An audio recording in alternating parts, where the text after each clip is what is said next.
Shalom World brings to you the Catholic faith in all its different dimensions. It can be a faith to inspire you in your own living of your Catholic life in society. Shalom World offers you an opportunity of being enriched and strengthened in your family life. We live in a culture that needs to have a Catholic presence. We live in a culture that needs to be evangelized by the presence of Catholic teaching and the inspiration to live according to our Catholic way of life. I recommend to you to be involved in the work of Shalom World. May the Lord bless you and bless the work of Shalom World. In the name of the Father, and of the Son, and of the Holy Spirit. Amen.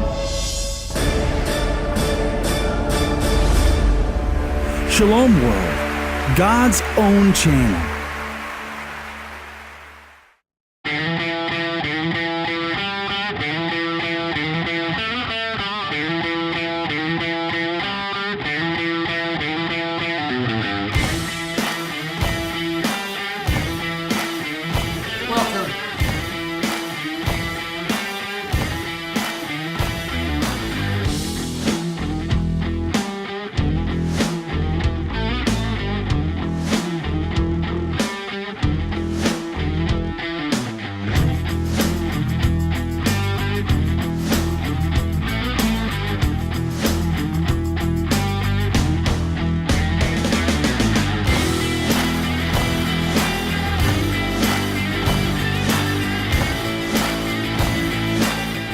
I'd like to invite Chris Kennedy tonight, who's going to lead us.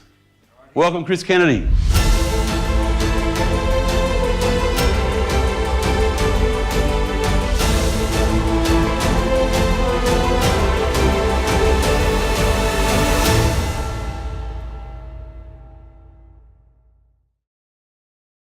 In my life, I look after my mother.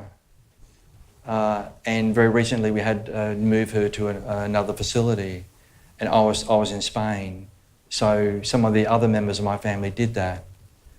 I got very angry with the way that they disrespected her property, and I told them that, and I felt ashamed because they were only doing the best that they could at the particular time. And I took that to God, and God said to me, you need to love them in their failure. You need to love them as they are because I love them as they are. Please love them as they are. Listen, that's my story. I would like to call up Peter McCauley. Anger and resentment. Oh, sorry.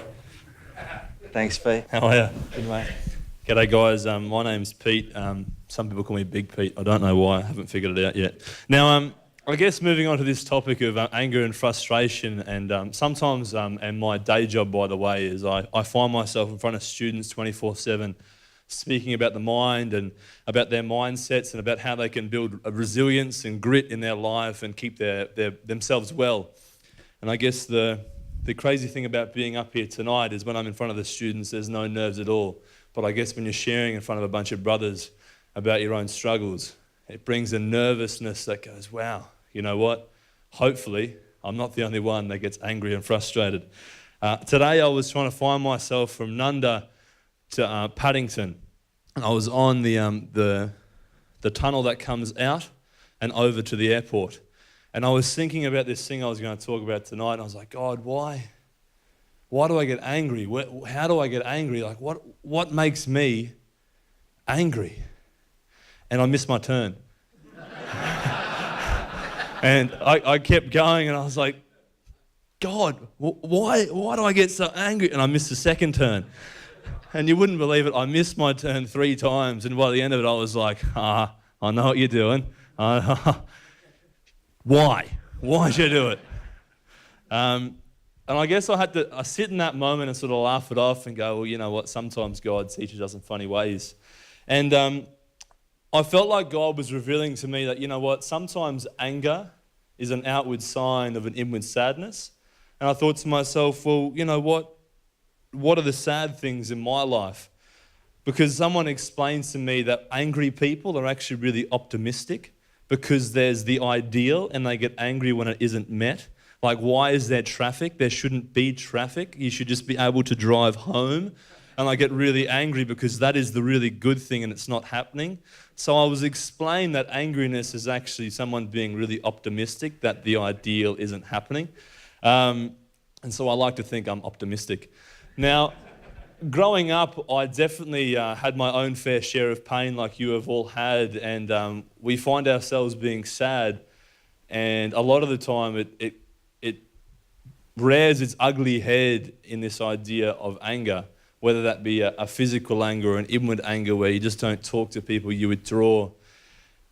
And so I asked God, I said, God, why is it when I get angry, I either shut down or I get defensive? And then why do I get resentful at some people and not other people? And I felt like God revealed to me, He said, Peter, the people that you probably get resentful at are the people that make you sad because they help you realize where you're not doing it right, or where they show you where you're not actually as good as you think you are. And so you get angry and frustrated at them because they're showing you where your weakness is, but it's actually a sadness because you really want to be good at that. And then I asked myself, well, you know what, how can I relate to you, God? How can I relate to you, Jesus, in my life when I get angry? And He said, just think. Think about all the stories that people have written about me over the years and how I got angry. And I was like, God, I can only really think of the time when you were in the temple and you walked in there and you just went, nah, stuff this, and threw everything up in the air. I was like, God, where else did you get angry? He goes, well, what about you think about when I was sad? I was like, no, because I'm trying to find out why I'm angry. He goes, no, think about when I was sad. And I thought to myself, I was like, well, what about that time when Jesus said to Peter, tend to my flock, when Jesus was about to jump up into heaven and Pete's like, I've got a pretty big responsibility coming on right now. How do I deal with it? I try and fob it off. And Jesus goes, tend to my sheep. And he goes, yeah, righto. And Jesus goes, do you love me? And he goes, yeah, of course I do. We're good mates. And he goes, no, do you love me? He goes, yeah. And I guess the more Peter didn't respond the way Jesus wanted, I felt like Jesus in that moment probably could have been sad. I was like, well, how did Jesus respond? He responded through love. And for me, that's the hardest challenge, because unless I look to Jesus, unless I look to Scripture, unless I look to the people who are already doing a pretty good job, I'm not going to know what to do when I get angry. Because we're all going to get angry. We're all going to miss our turn. Someone's going to finish the ice cream tub and leave it in the freezer, and you're going to go and get some ice cream and there's going to be none left, and you're going to be frustrated and angry, and there's going to be other issues that are going to make us angry. But unless we look to Christ, unless we look to Jesus, we're not going to know how He responded and how He responded in love. And practically, I felt like Jesus revealed to me, He said, Peter, you know what? You have a responsibility. And one wise man once told me, Peter, to understand responsibility, flip it round, and you have the ability to respond. No one makes your choices for you, Peter. No one decides how you're going to act, but you do. So own it, and own it with love. Let's talk about sex. Talk about sex. I've talked about sex, haven't I? I want to introduce Mike Conroy.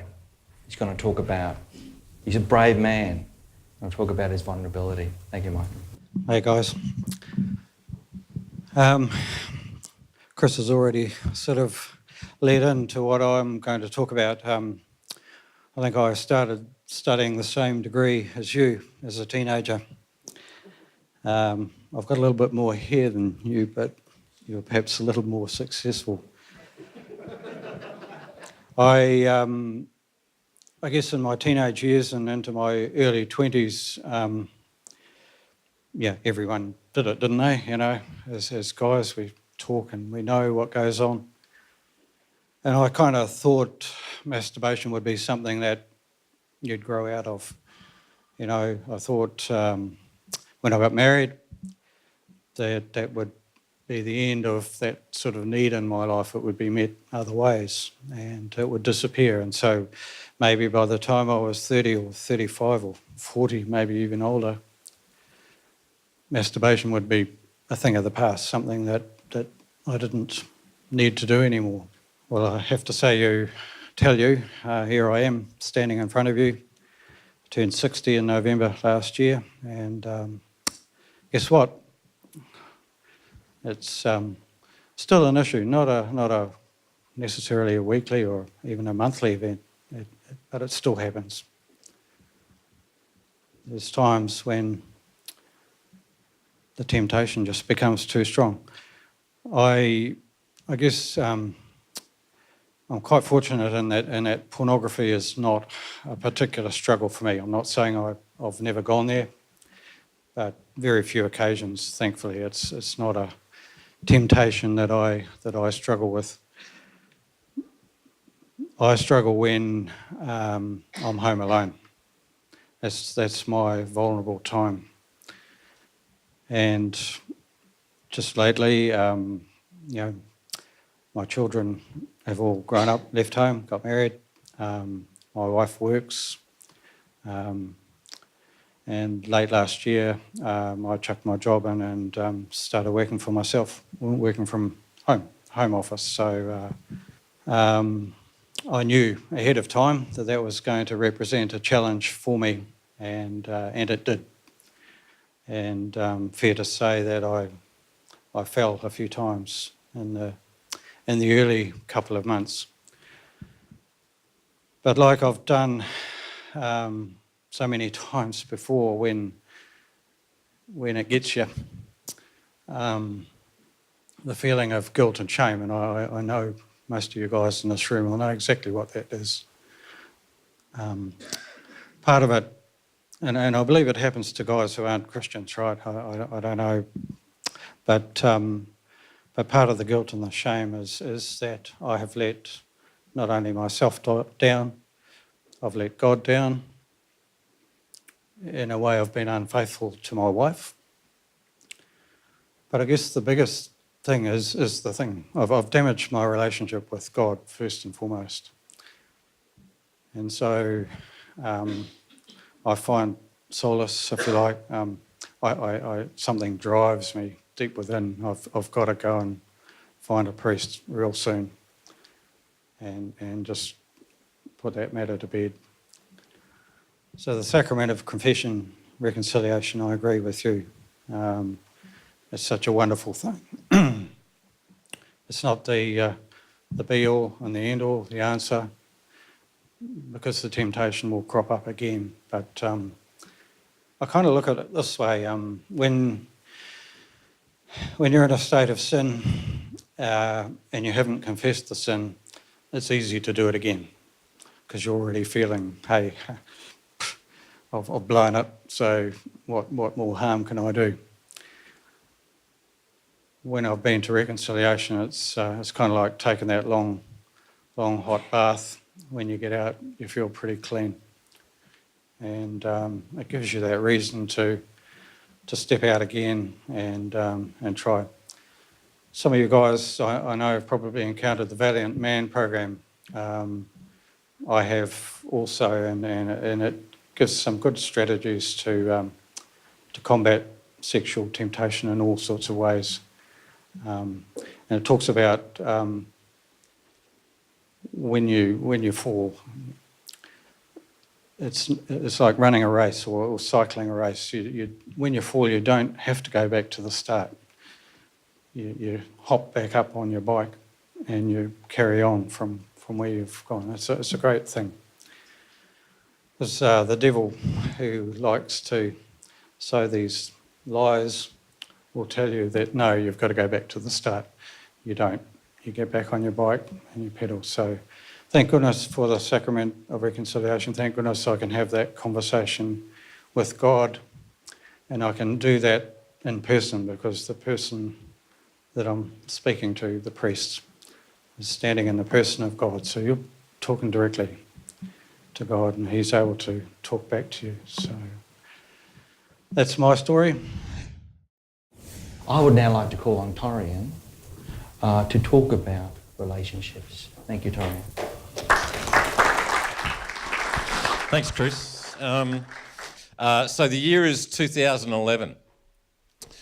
Context around that. I'd been absent from the church for 16 years. I was onto my second marriage.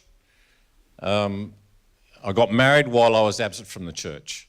I have 5 children, 5 girls. for 10 years of that marriage, I was drunk and I was stoned.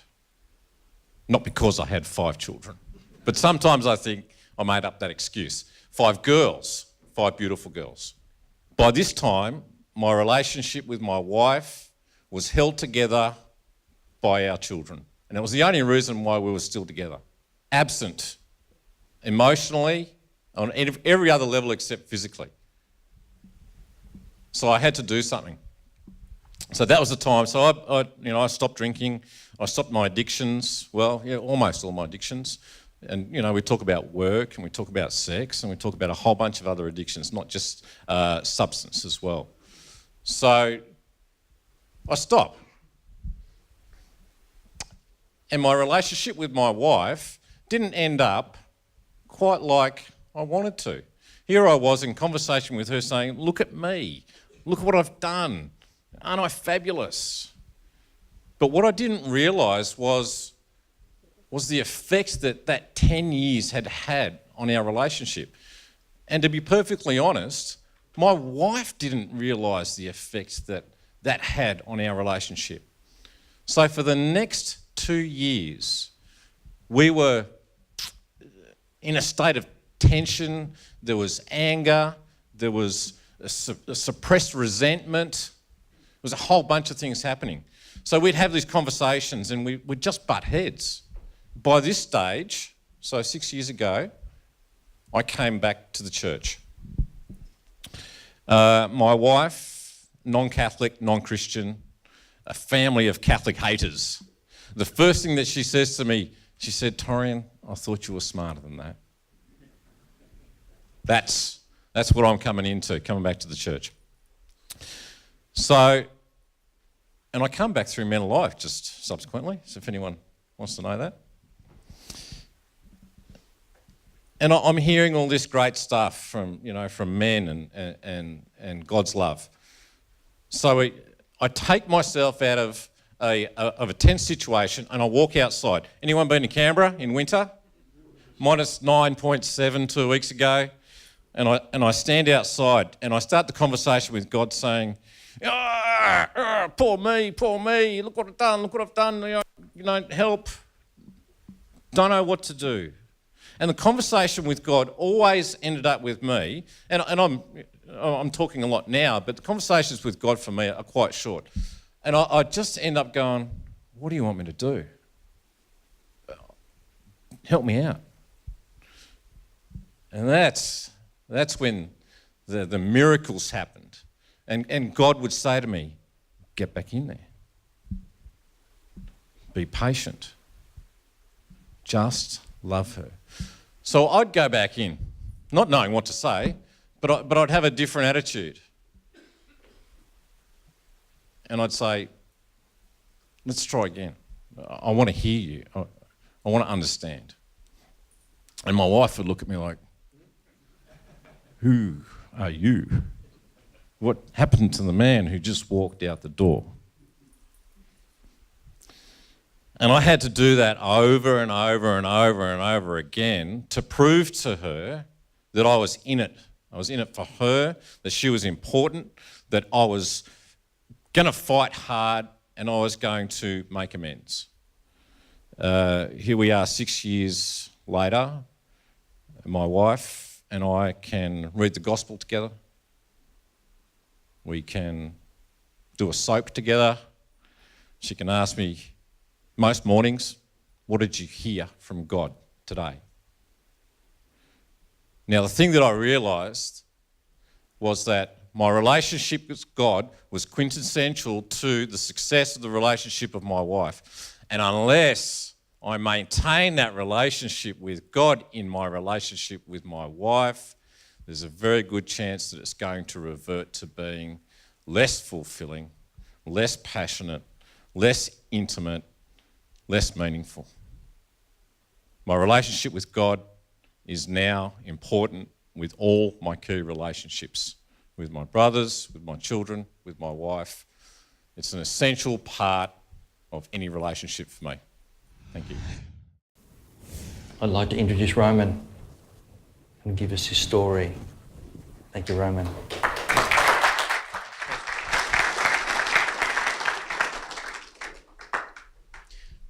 I come from a family of 4 children, 1 brother and 2 sisters.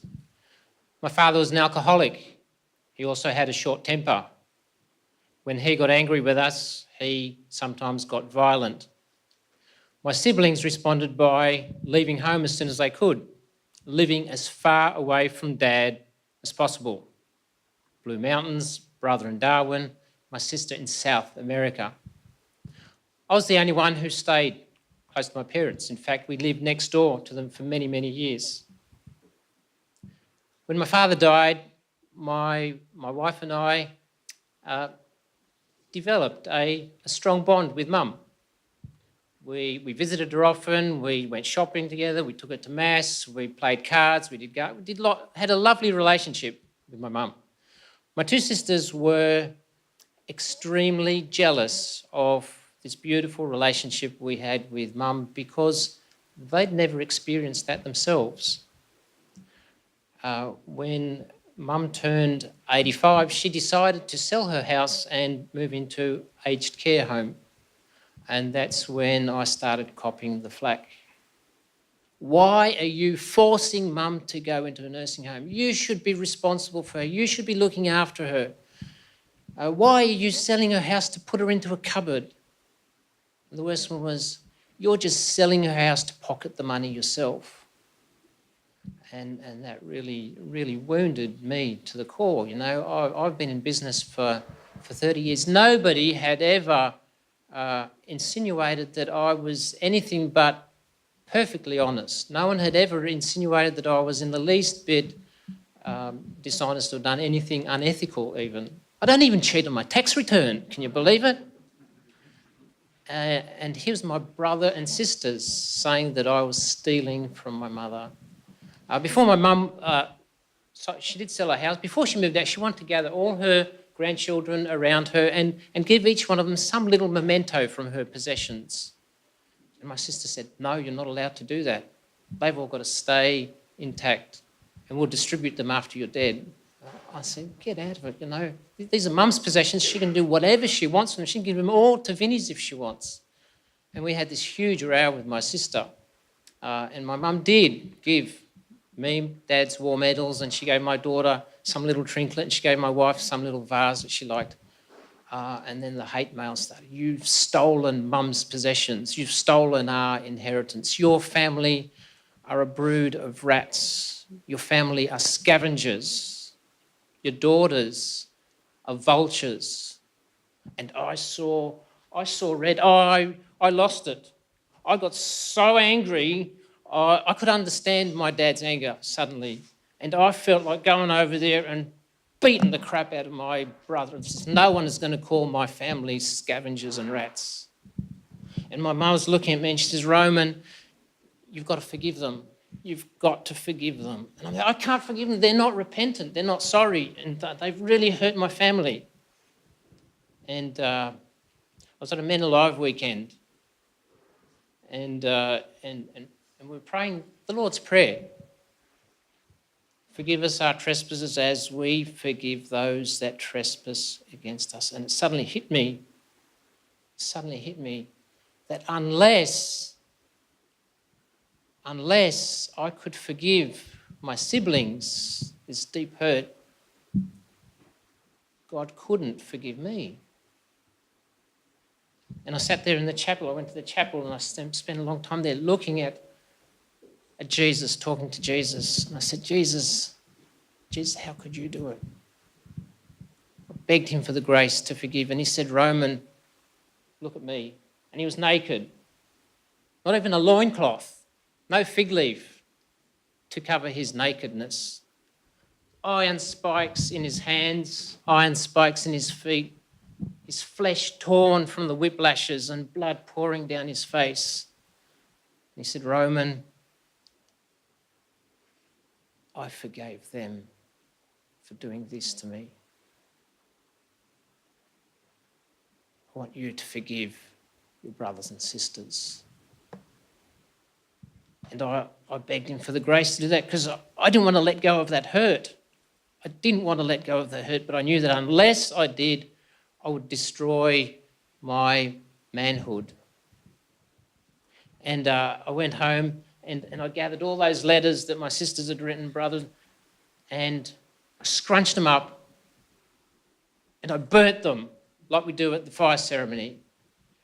And I've got to tell you, it just felt so liberating. I just felt free of that unforgiveness, and the love was restored. We honour that by coming to God and by listening to His voice, because this is the only way in which we will have the courage to make the commitments, make the reconciliations that we need to make this weekend. On the slide, there are some very important words which I thought were important for you. It says, unless your trust in God is stronger than your fear of change, no change. Be fearless. Like the eagle, be fearless like the eagle. Don't be like the fluffy white thing at the back. It's paralysed by shame and guilt. Those two gorillas that Peter introduced us to last year, of pride and shame, paralysed by that, paralysed like that. And can I finish by simply saying, if you remember nothing more, that unless I am courageous, unless my trust in God is stronger than my fear of change, unless I use my strengths and my gifts and my talents, God will not be glorified in me and I will not be a man alive. You'll simply be that fluffy bird at the back of the nest, paralysed by shame, pride, and fear. Be the eagle this weekend. Don't be the fluffy white bird. Be the eagle. Be courageous. Be fearless.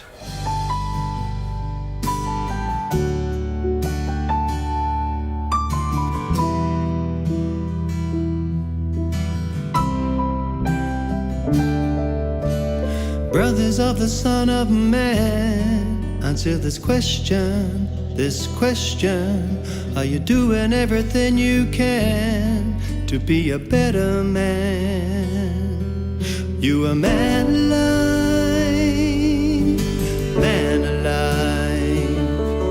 Who are you?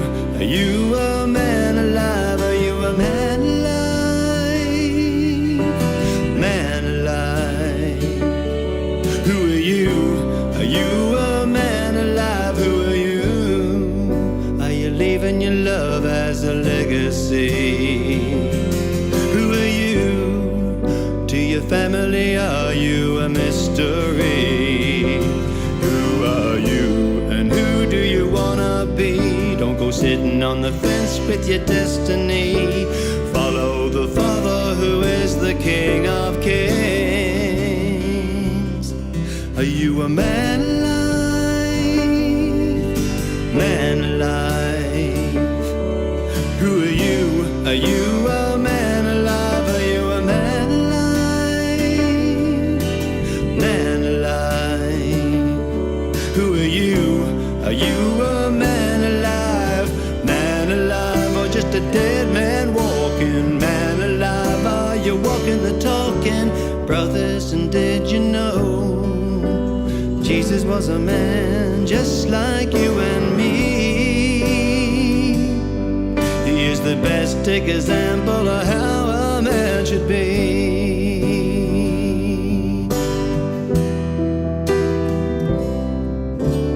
Brothers of the Son of Man, understand. If you wanna be a better man, you gotta be a God man.